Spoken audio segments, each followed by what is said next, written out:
Au milieu des années 60, Londeau fait partie d'un groupe d'artistes avec Marcel Oiran, Jean-Marie Van Espen, André Lapierre, Michel Pirard et Émile Soupli. Ils se sont mis d'accord sur un manifeste qui mise uniquement sur l'abstraction. C'est le langage non figuratif qui est privilégié. Quelle mouche a donc piqué Louis-Marie Londeau?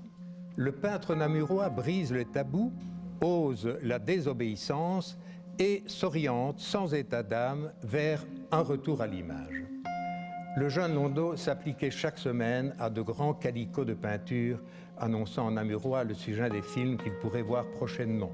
Au début des années 60, Londeau façonne de grands tableaux lourds de matière, de concrétion géologique. Cette série lui vaudra d'ailleurs de nombreux prix.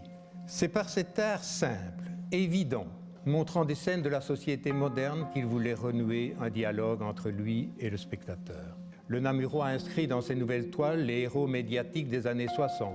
Vous avez Martin Luther King, le pape Jean XXIII, Lee Oswald, des scènes inspirées par la société de consommation, des vitrines de magasins, des motos, des crèmes à raser, auxquelles il associera des scènes familières ou même bibliques. Cette nouvelle figuration de style résolument pop se veut aussi emblématique. On retrouvera fréquemment la rose, qui est l'idéogramme de la beauté et de l'amour, et aussi le camion, qui est le témoin visuel de la civilisation machiniste.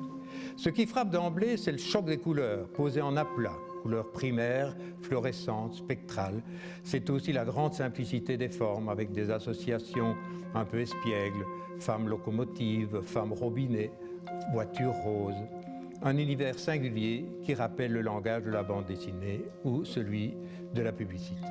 50 ans plus tard, ces œuvres nous reviennent dans le large sillage d'une exposition consacrée au pop art.